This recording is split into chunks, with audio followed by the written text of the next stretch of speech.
Welcome to everybody. Today we will learn about endometriosis. What is endometriosis? What is the theory related to endometriosis? Clinical features, how to diagnose and manage endometriosis. Endometriosis, by definition, is the presence of functioning endometrium, that is, glands and stroma, inside other than the endometrial cavity. This was first described in 1860 by Carl von Rokitansky. And after its original description, it has been more and more being diagnosed in cases of infertility, chronic pelvic pain, and dysmenorrhea. The incidence is about 10%, but there is an apparent as well as an absolute increase in the incidence nowadays. The apparent increase is due to use of diagnostic laparoscopy more, whereas absolute increase is due to the change in the lifestyle of the woman, mainly due to infertility and postponement of pregnancy for career or educational reason.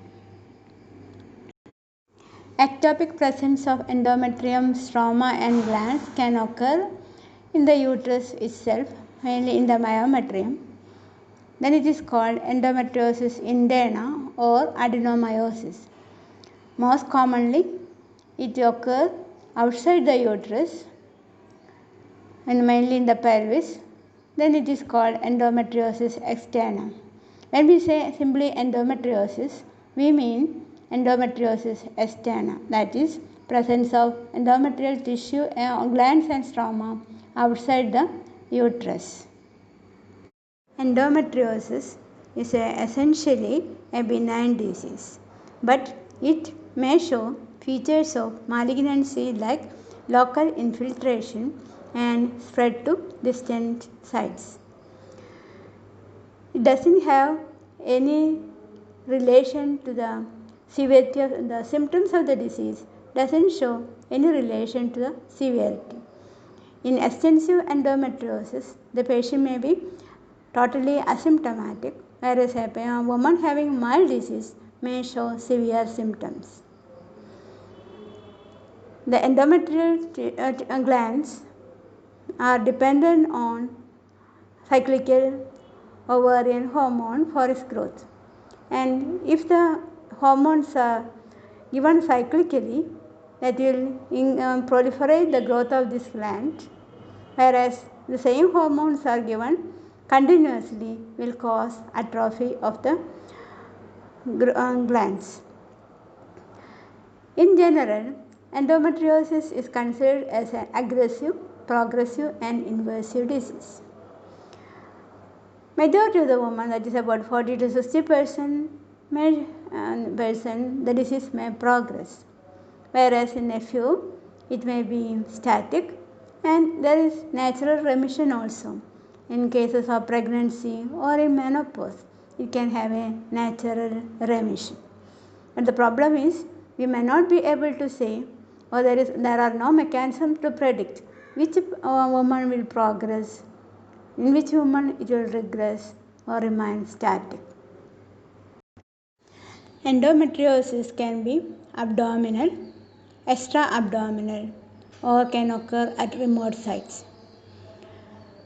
In the abdomen, mainly it occurs below the umbilicus. Mainly, the most common site is the ovarian fossa, the ovary, Poucha Douglas, uterovesical fold of peritoneum, posterior surface of the broad ligament, rectosigmoid, pelvic nodes, even appendix. Coming to the extra-abdominal site, mainly occur on the scars like laparotomy scar, cesarean scar. It can occur at the episiotomy site, at the vulva, vagina, cervix, etc. Very rarely, endometriosis can also occur at remote sites like lung, pleura, pericardium, or even has been documented in the brain. Endometriosis usually occurs in women with infertility or low fertility who have a history of childbirth long years back.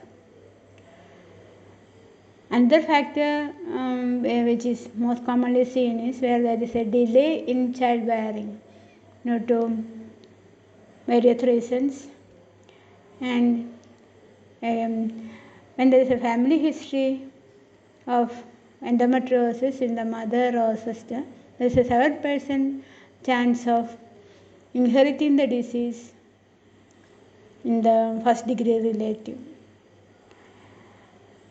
Usually endometriosis is seen in the age group 30 to 45 years, but rarely, about 10% of the endometriosis are seen in an adolescent, and neonatal outflow obstruction may be a reason.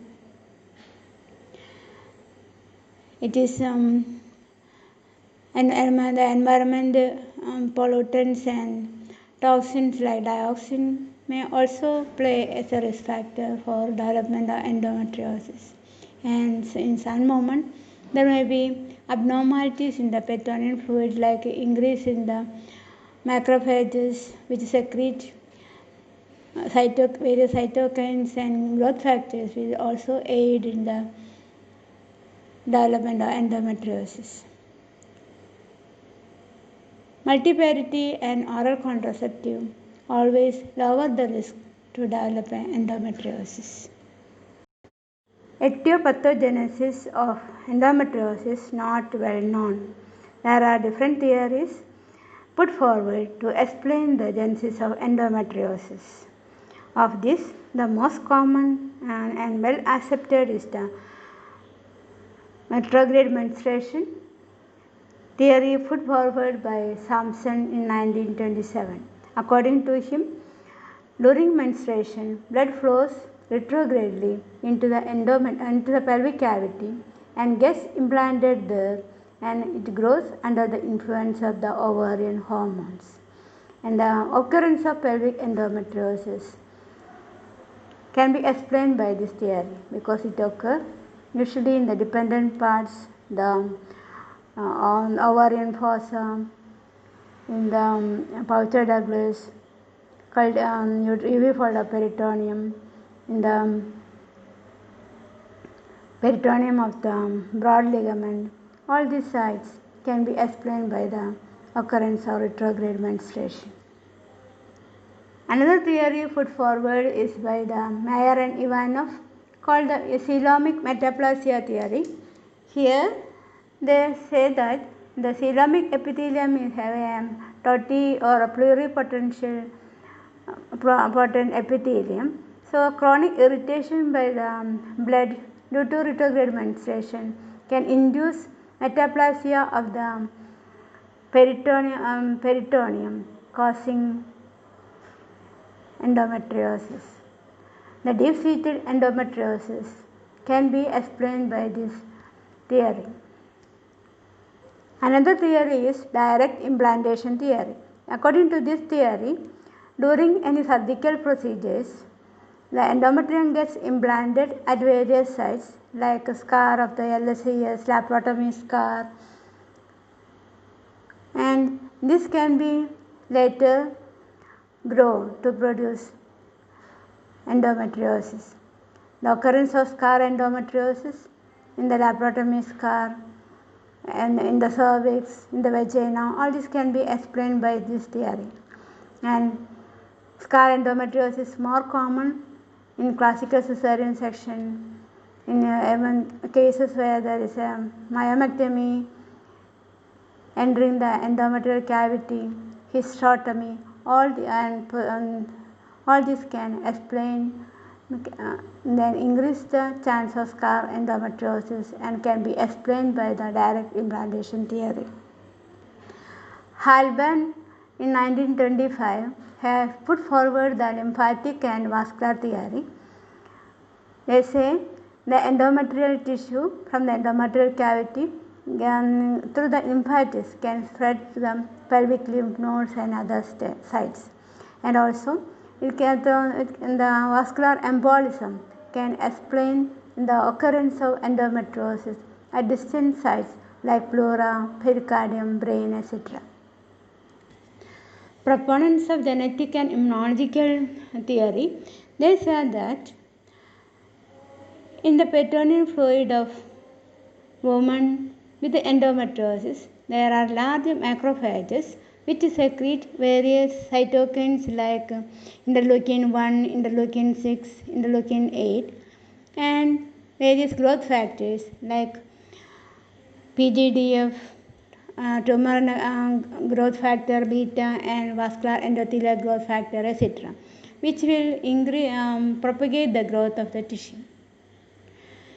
And also, they say there are genetic mutation and abnormalities in the individuals where due to deletion of genes in chromosome number 17 and aneuploidy have been observed. And the disease manifestation depends upon the environmental factors and epigenetics. And it is endometriosis is more common in certain ethnic population like Asian women, where there is an increase of 9-fold compared to other race. None of these theories can explain the occurrence of endometriosis at all sites. So it needs a combination of all these. Like a pelvic endometriosis can be explained by retrograde menstruation. Local implantation theory can explain the scar endometriosis. Deep infiltrative endometriosis or rectovaginal endometriosis can be explained by coelomic metaplasia theory. And all these theories may have a background of genetic and immunological abnormality, so that the implanted endometrium may grow and produce the disease. Whatever may be the cause for the implantation and growth of endometrium at ectopic sites, the pathology produced by this growing endometrium is fairly clear. Ectopic endometrium respond to cyclical hormones causing proliferation of glands, and as there is cyclical shedding of the endometrium in menstruation, this ectopic endometrium will undergo growth and shedding till menopause. Once there is bleeding, the blood will evoke tissue reaction resulting in fibrosis and adhesion. Pathologically, abdominal endometriosis can be described in 3 types. One is pelvic endometriosis, deep infiltrative lesion or rectovaginal endometriosis, and endometriotic cyst or endometrioma. In pelvic endometriosis, the most common early lesion appear as papular or vesicular lesions. Later on, when there is a cyclical bleeding, the blood gets absorbed and the spot appear as small black dots, what we call as the powder burns, which may be present over the back of the ovary, uterosacral ligament, Poucha Douglas, broad ligament, etc. And due to repeated process of this shedding and absorption of blood and tissue reaction, there will be peritoneal pucturing or even peritoneal defects. There can be other subtle lesions like red flamed areas, red polypoidal areas, yellow brown patches, white peritoneal areas, circular peritoneal defects or subovarian adhesions. These lesions are thought to be more active than the powder burn area, which usually is inactive.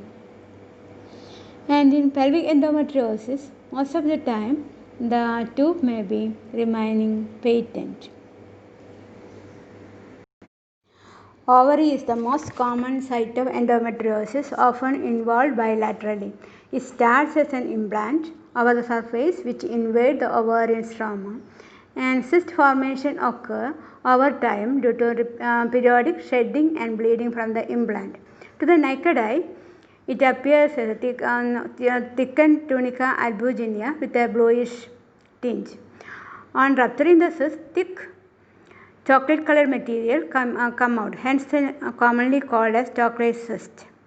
But it should be actually called as an endometriotic cyst or endometrioma, because chocolate cysts can occur whenever there is a bleeding into a theca cyst or a follicular cyst and the fluid get absorbed and it result in a chocolate material.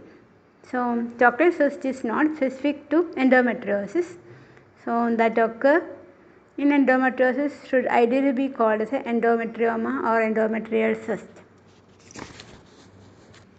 Microscopically, the cyst wall consists of fibroblast and ovarian cortex.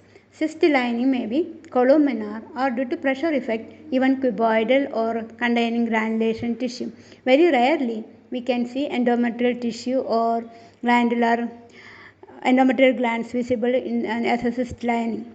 Beneath the lining epithelium, there are large polyhedral cells which contain blood pigment hemosiderin. This is called pseudoxanthoma cells. These are probably macrophages or scavenger cells. Due to leaking of the fluid, they form adhesion between the ovary and the surrounding structures to the ovarian fossa, posterior surface of the uterus and broad ligament, limiting its mobility. And in such cases, it may be mistaken for a malignancy. USG shows homogeneous echoes without any vascularity. Deep infiltrative endometriosis, also called endometriosis of the rectovaginal septum, it causes obliteration of the Bouchard Douglas, involves the uterosacral, posterior fornix, and anterior wall of the rectum and sigmoid colon.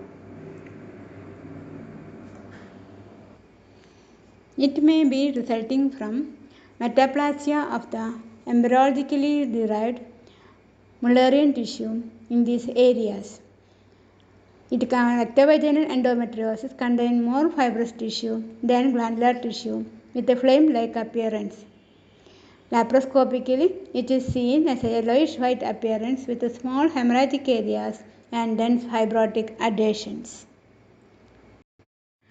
Coming to the clinical features, in pelvic endometriosis, women may be in the reproductive age group, that is 30 to 45 years, often nulliparous or even complaining of subfertility. 60% of the women with infertility may have evidence of endometriosis. Often we get a family history of endometriosis in the first degree relative, and this woman may be of higher socioeconomic status, and in a few women there may be history of surgery for outflow obstruction. Symptoms of endometriosis has no relation to the severity of the lesion, and 25% of the women, even with extensive endometriosis, may be asymptomatic and may be discovered accidentally during laparoscopy or laparotomy for other reasons. If symptomatic, majority, that is about 70%, may present with dysmenorrhea. It is secondary type, that the initial periods may be painless, but later on she may develop dysmenorrhea, which is of a congestive type, that is starts few days before the menstruation and it will be continuing throughout menstruation, and as the time progresses it will become more severe and more progressive. Hence it is called triple dysmenorrhea, that is congestive, secondary and progressive type of dysmenorrhea.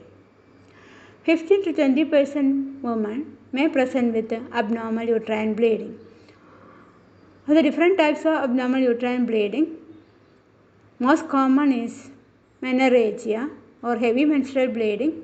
A few women where there is involvement of the ovary, there can be increased frequency of menstruation. And in some there may be premenstrual spotting.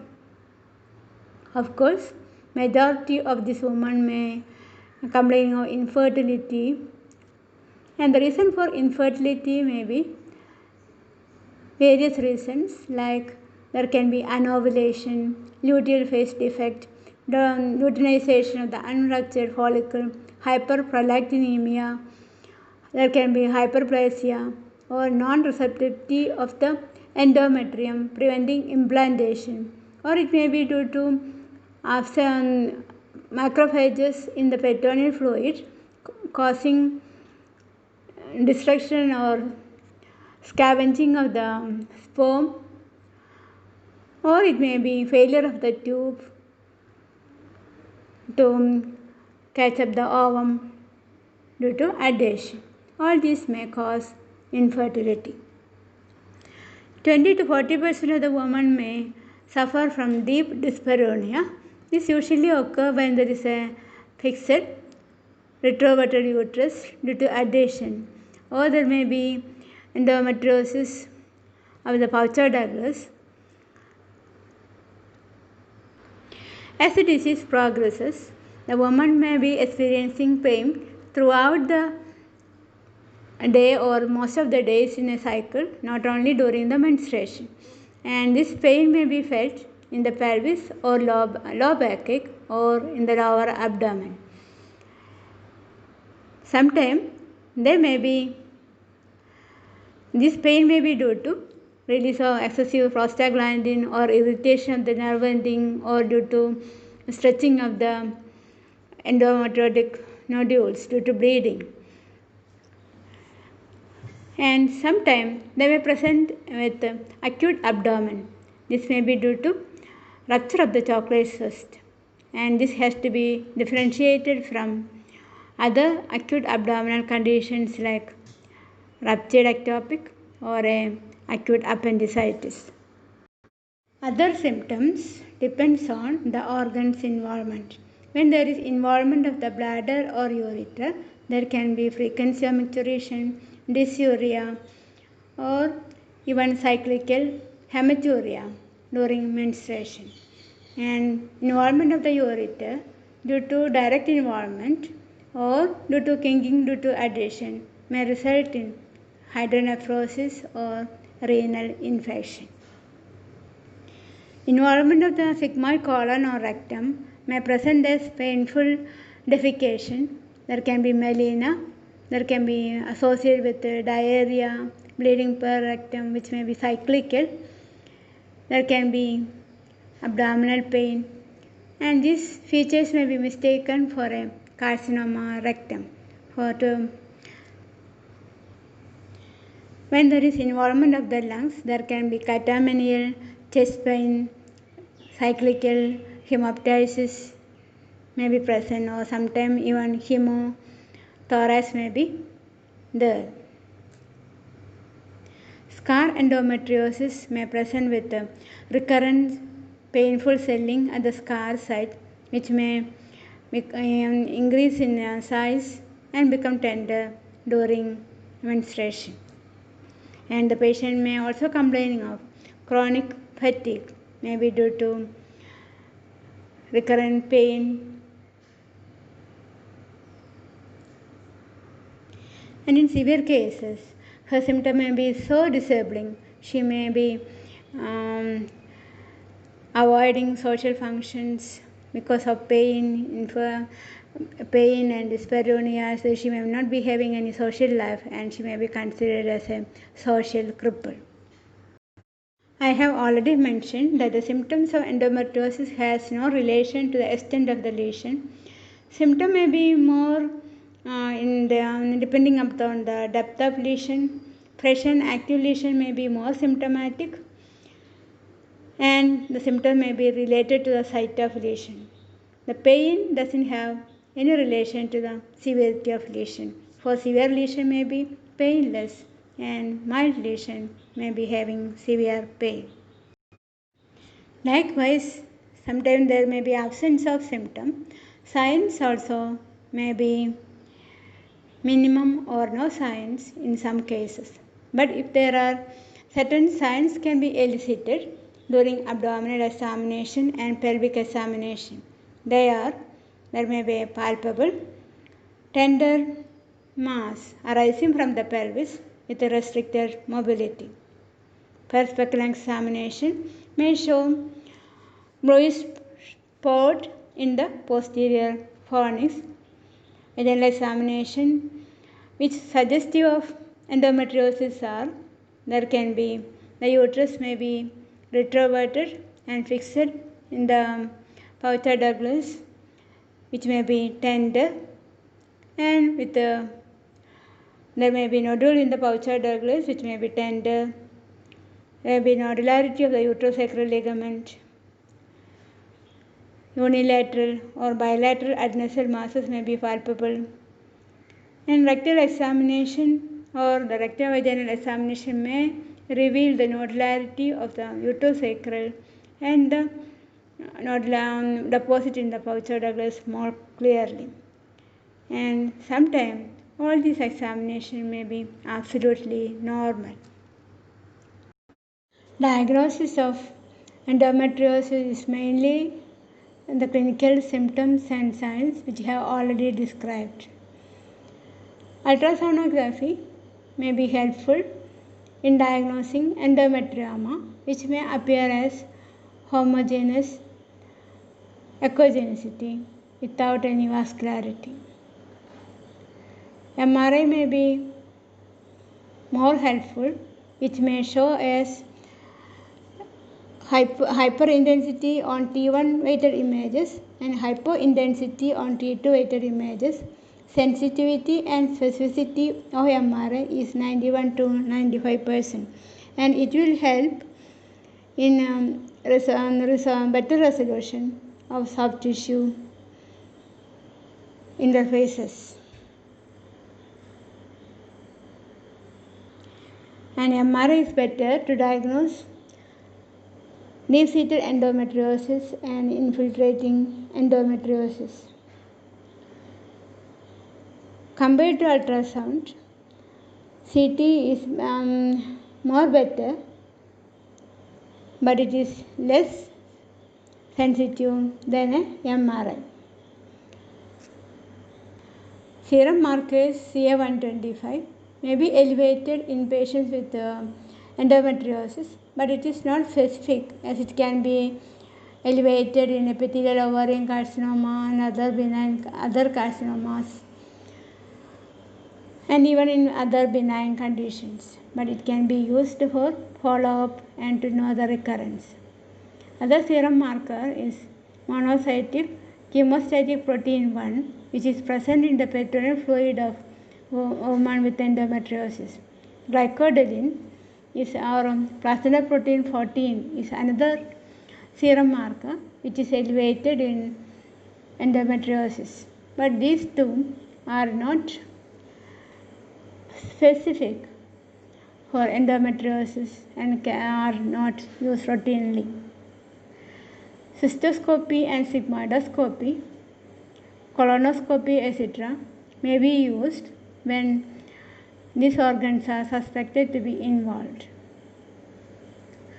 For diagnosis, laparoscopy is a gold standard. We can visualize the lesion,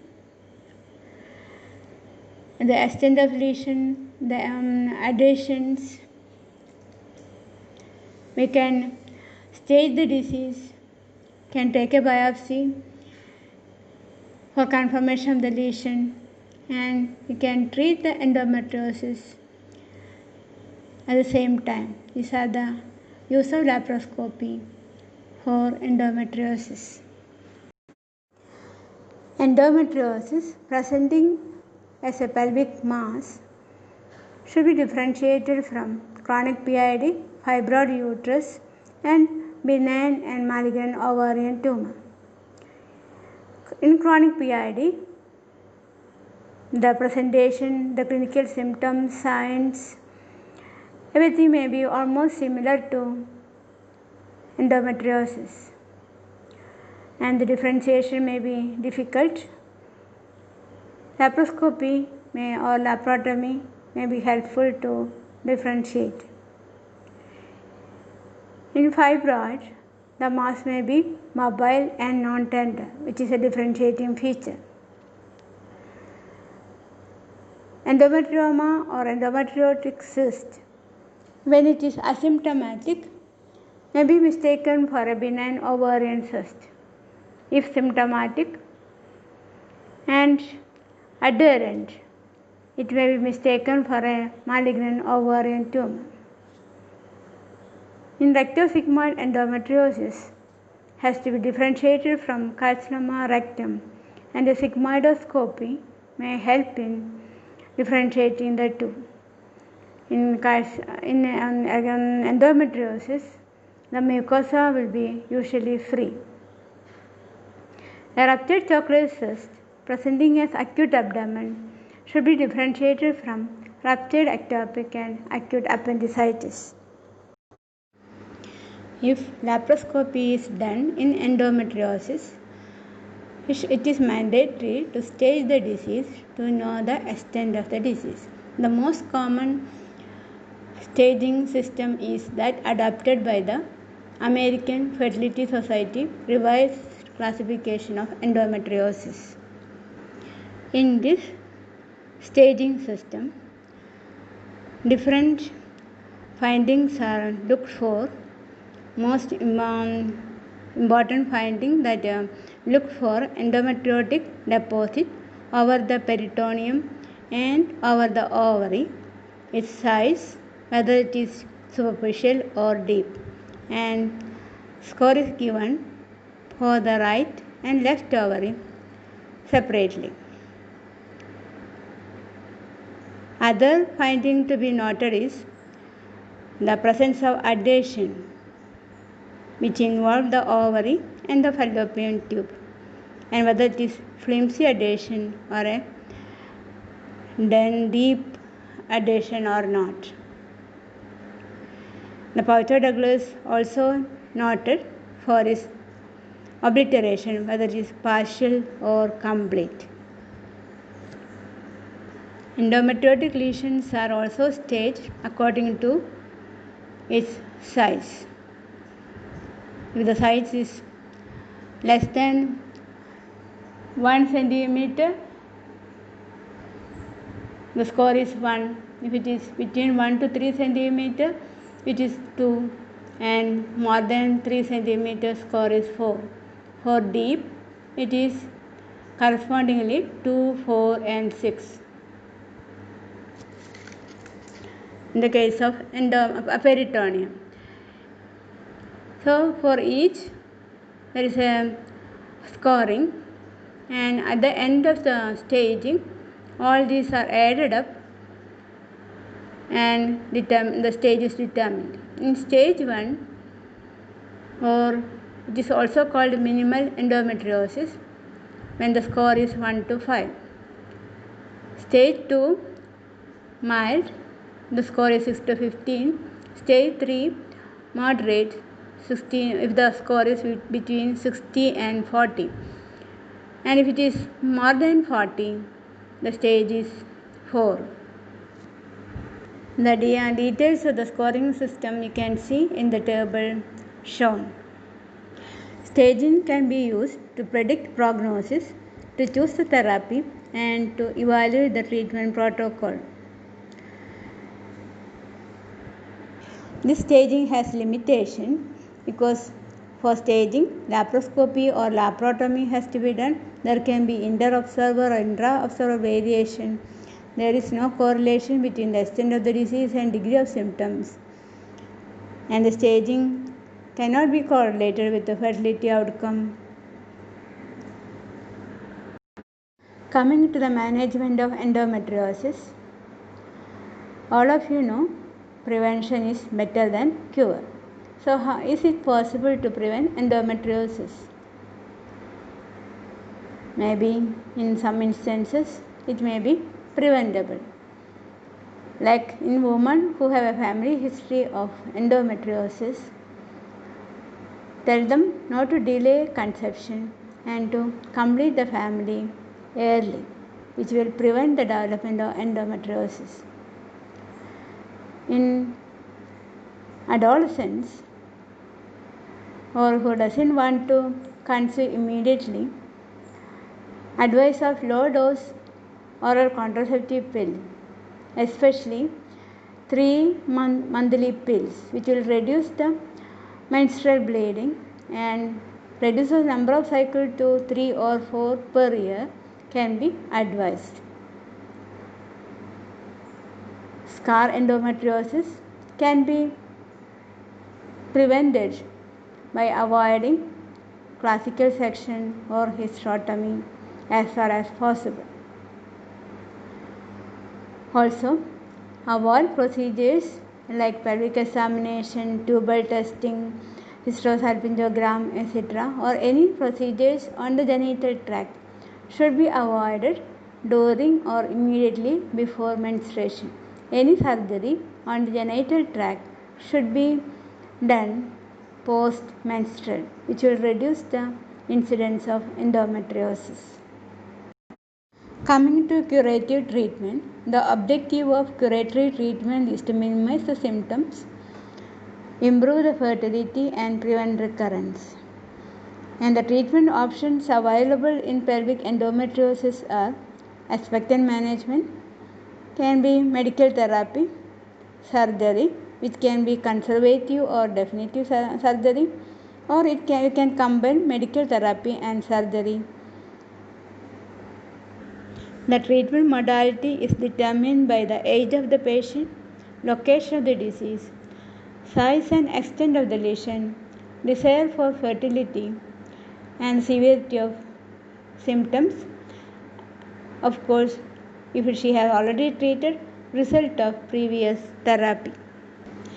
Women with minimal disease or minimal to mild disease may be selected for expectant management depending upon their symptoms.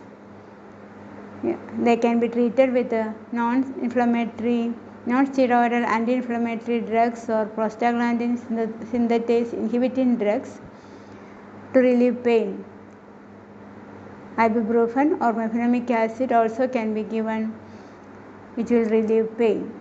In married women, they are encouraged to have conception, and pregnancy usually improve the condition. And it has been found that expectant management and conservative surgery almost have the same result in women with mild to minimal endometriosis. Various hormones are used in the medical management of endometriosis. This is based on the observation that endometriosis respond to hormones and it is dependent on estrogen. There is natural remission during natural menopause or surgical menopause.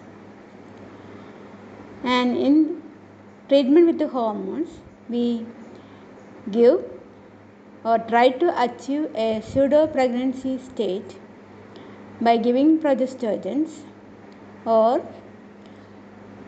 a pseudomenopausal stage by giving testosterone derivative or achieving a medical oophorectomy like state by giving GnRH analogs.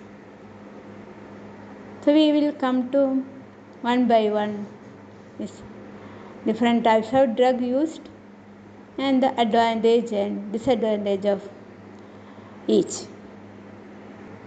Combined oral contraceptive in a low dose can be prescribed continuously or cyclically.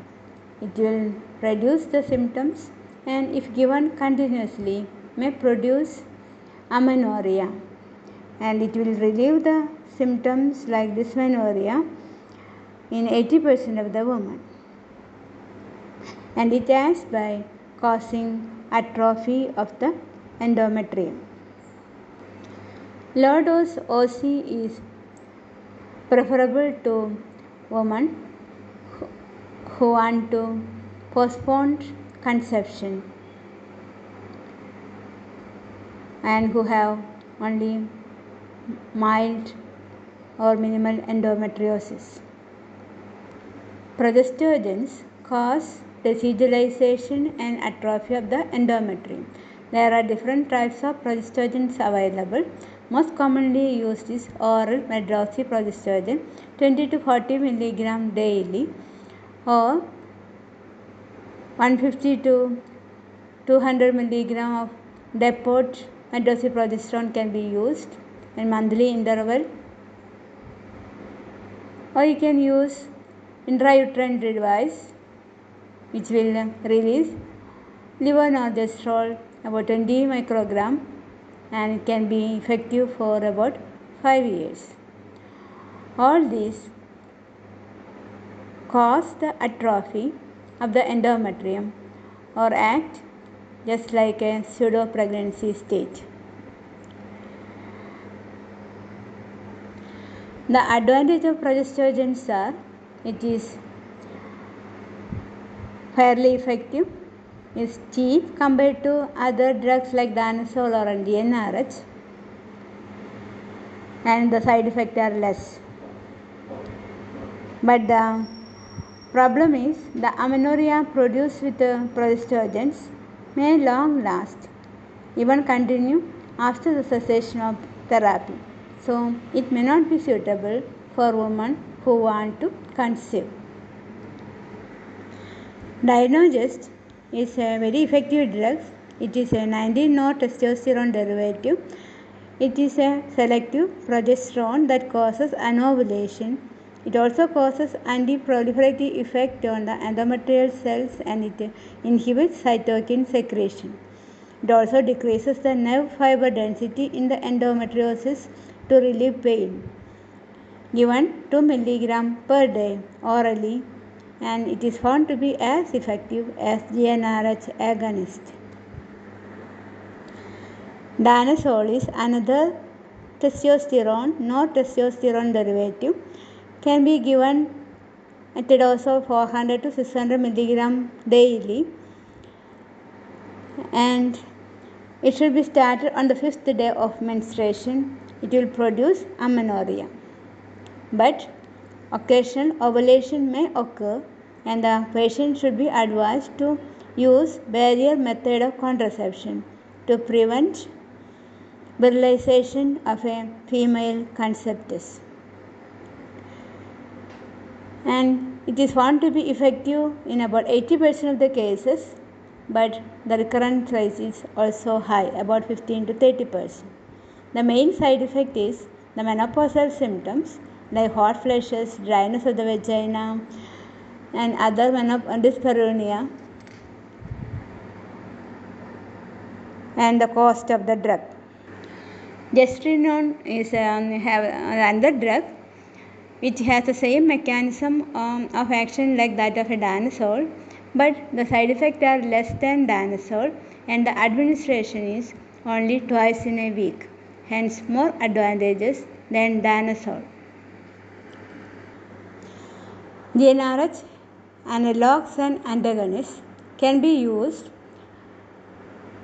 and if used continuously will act as a medical oophorectomy and will produce a state of hypoestrogenism and amenorrhea. It will suppress the endometriosis. The side effects are tolerable than danazol, but due to hypoestrogenism, that may produce dry vagina, there can be dyspareunia, and main side effect is osteoporosis if treatment is continued for more than 6 months. If it is required to continue the treatment for more than 6 months, had to add estrogen and progestogen in a low doses, what we call as the add-back therapy. This will improve the vasomotor symptoms and other symptoms like vaginal atrophy and prevent demineralization of bone. There are different types of GnRH agonists and antagonists which are can be given orally or given as intranasally, subcutaneously, or can orally also. And the main side effect is very the cost of the drug. Aromatase inhibitors are another group of drugs which act by preventing the conversion of androstenedione to estrogen, thereby decreasing the level of estrogen. This will cause atrophy of the endometriotic tissue. Antiprogestogens like mifepristone in low doses like 25 to 50 mg can be used for about 3 months. Will produce amenorrhea and atrophy of the endometriotic deposit. But if used for more than 3 months, it may produce endometrial proliferation and may cause anorexia later on. The efficacy of medical treatment is judged by the relief of symptoms, reduction of the size of the lesions, improvement in fertility, and prevention of recurrence. For quick relief of symptoms, GnRH is the best. Progestogens will take some time to be effective, and they are not a good choice for infertility patients. Lansol has an effect in between GnRH and progestogen, and taken every effect together, we cannot say one drug is superior to the other, so that choice depends upon the individual patient. Surgery is indicated when the endometriosis has severe symptoms and not responding to medical or hormonal management. There is severe endometriosis due to deep endometriosis or distorting the anatomy and producing adhesions, especially when there is infertility and when there is an endometrioma of more than 1 centimeter size. Surgery can be conservative surgery or a definitive surgery, and the approach may be through a laparoscopy or a open laparotomy. For conservative surgery, especially in cases of infertility, laparoscopy is better. With laparoscopy, we can cauterize or destroy the endometriotic deposit by electrodiathermy or by laser. If there is an endometrioma, the cyst can be aspirated if less than 3 cm, or you can peel off the endometriotic cyst wall after aspiration the content. Or a large endometrioma, a cystectomy can be done. Adhesive lysis, ablation of endometrial deposit, and removal of the endometriotic cyst may improve the fertility and relieve the pain. But it also has been said that when a large endometrioma is removed, especially when a cystectomy has been done, the ovarian cortex may also be destroyed and will reduce the fertility or ovarian reserve. Another indication for laparoscopy or another procedure done during laparoscopy is in women who have severe intractable pain, where you can do a presacral neurectomy or laparoscopic uterosacral nerve ablation, which will reduce the pain and give symptomatic relief. Women in the perimenopausal age group or who doesn't want any further conception and who have severe symptoms or disability symptoms may go for a definitive surgery. And the definitive surgery is hysterectomy with a bilateral salpingo-oophorectomy or bilateral salpingectomy, salpingo-oophorectomy alone.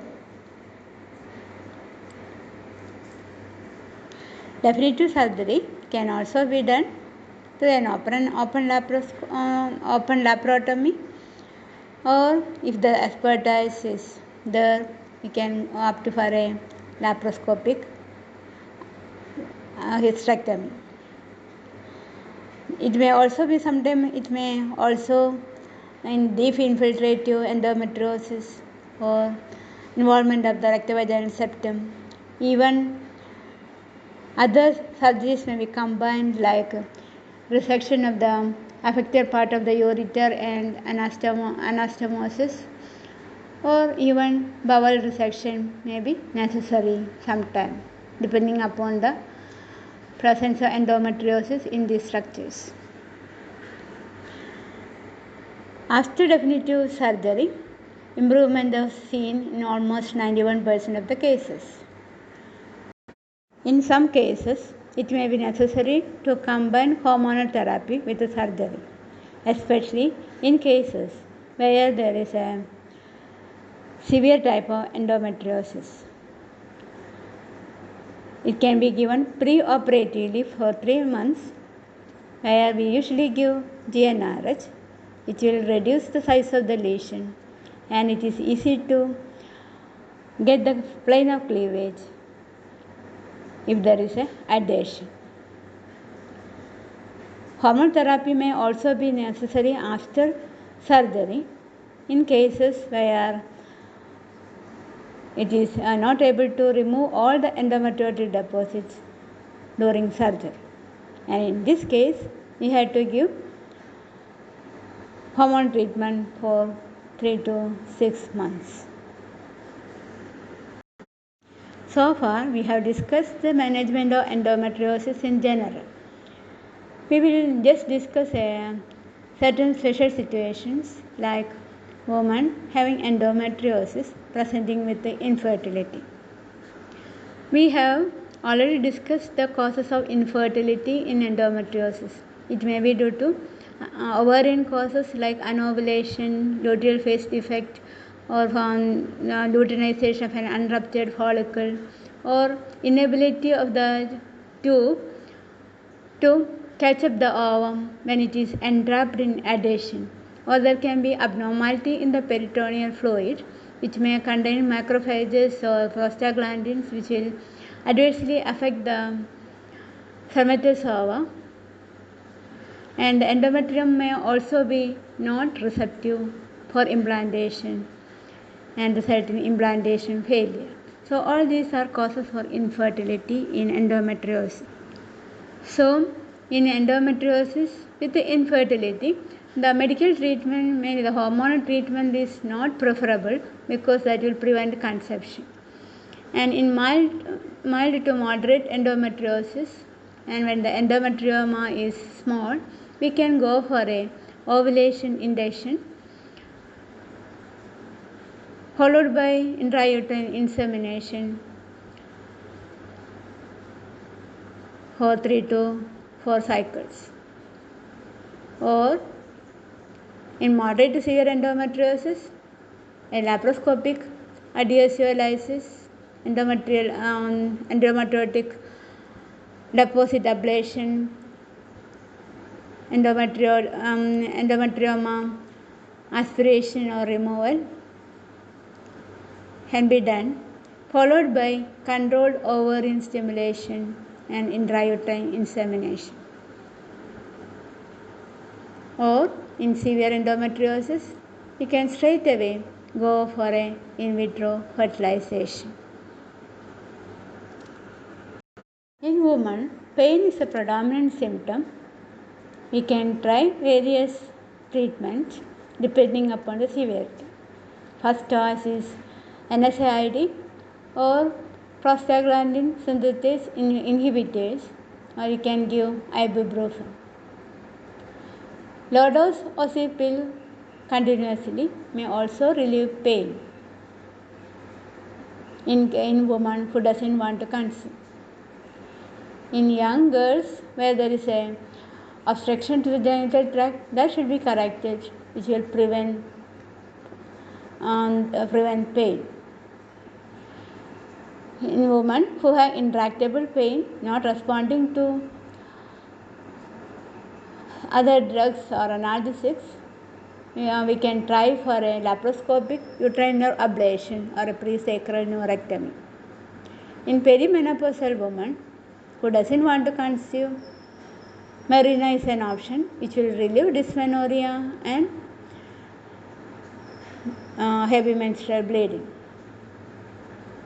Another option in a perimenopausal woman is abdominal hysterectomy with bilateral salpingo-oophorectomy. Coming to the prognosis of endometriosis, in 60% of the cases, the disease may progress, and in a few, there can be natural regression, especially during pregnancy and in menopause. There is a fourfold risk of malignancy developing in ovary, and if ovarian malignancy develops, it is usually endometrioid carcinoma or clear cell carcinoma. Whatever the modality of treatment, surgery, conservative surgery or hormonal treatment, there is a high chance of recurrence. Endometriosis is a disease which causes chronic disability. Rarely, complications can occur due to adhesions like intestinal obstruction, and if it is producing obstruction to the ureter, may result in hydronephrosis and pyelonephritis.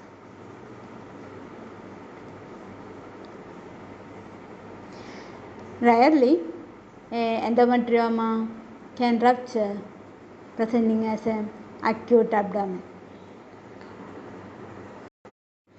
Endometriosis interna, or more commonly called adenomyosis, is usually occur in a multiparous woman.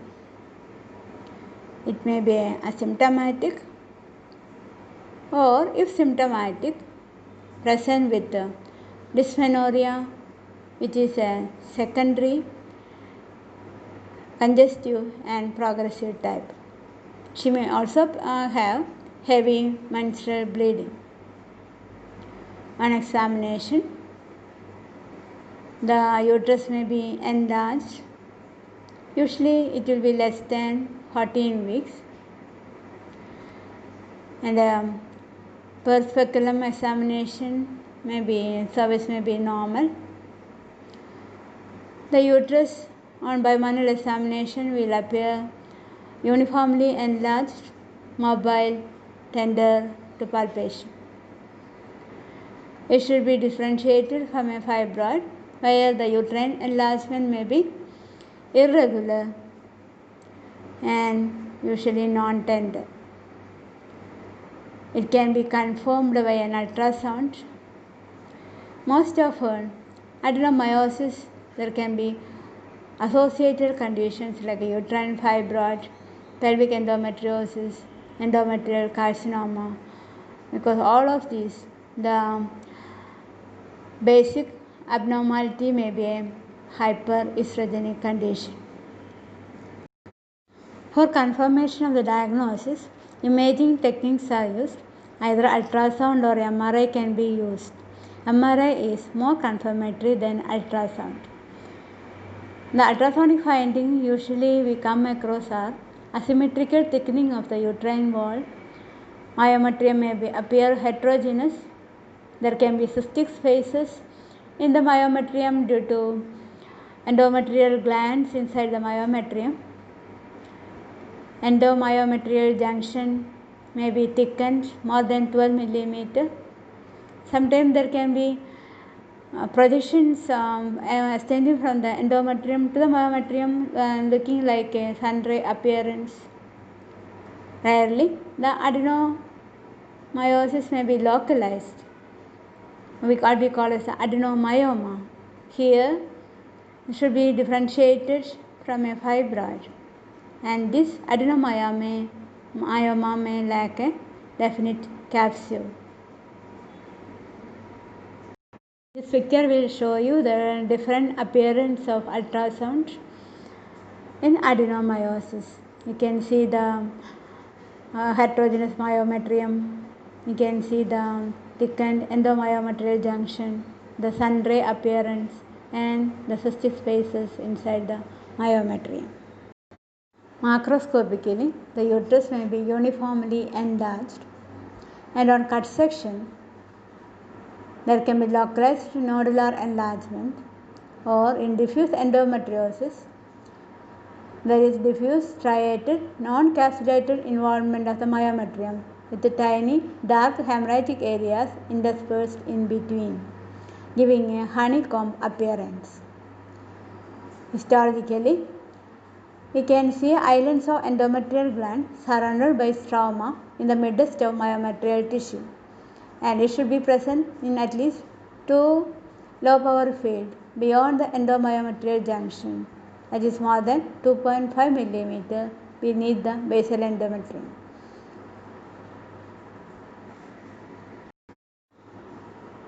In management of adenomyosis, just like endometriosis, we can try analgesics like non-steroidal anti-inflammatory drugs, can try hormones. But the response to this medical treatment may not be as satisfactory as in endometriosis, and most often have to resort for surgery.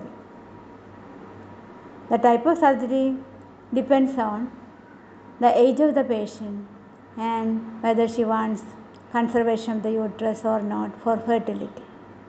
In a young woman, in a localized adenomyoma, adenomyomectomy can be tried.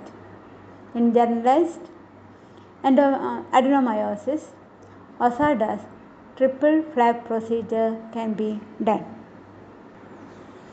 In a perimenopausal woman, when there is heavy menstrual bleeding, an endometrial biopsy is indicated to rule out hyperplasia and endometrial carcinoma. Various hormones can be tried, but of course the response may not be satisfactory.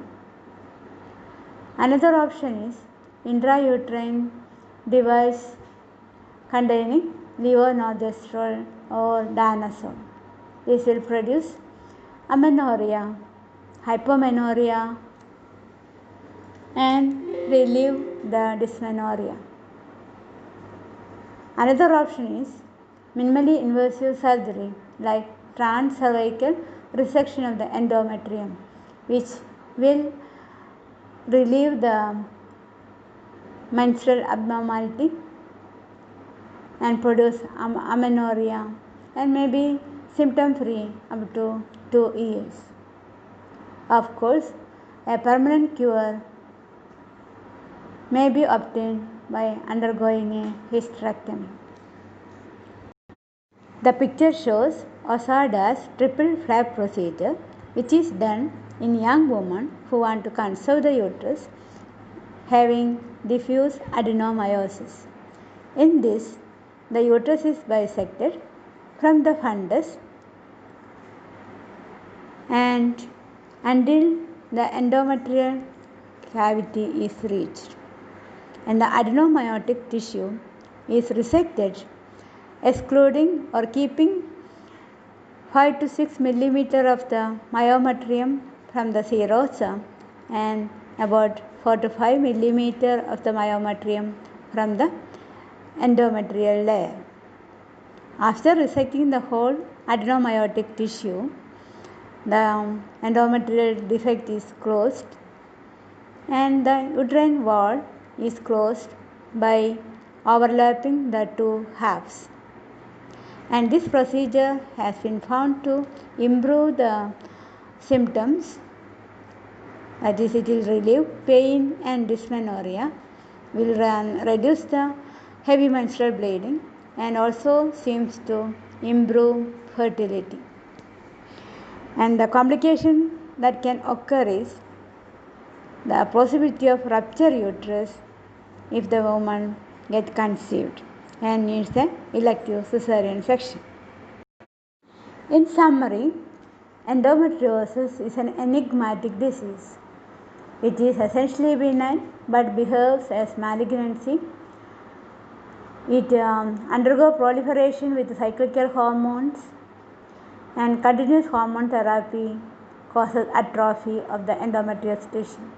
There is natural remission in pregnancy and menopause, and in treatment also we can get a remission by producing pseudo pregnancy or pseudo menopause or medical oophorectomy stage by giving appropriate hormones.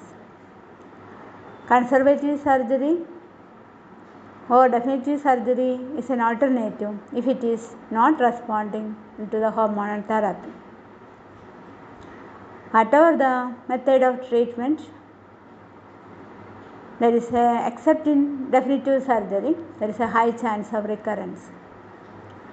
Adenomyosis response to medical treatment is poor, and often we have to resort to surgery. Adenomyomectomy or Asada's procedure is a procedure of choice in a young patient, and hysterectomy is a treatment of choice in a perimenopausal woman. So far, we have discussed the definition of endometriosis and adenomyosis, the etiopathogenesis, the clinical features, how to diagnose, and how to manage this condition. Thank you.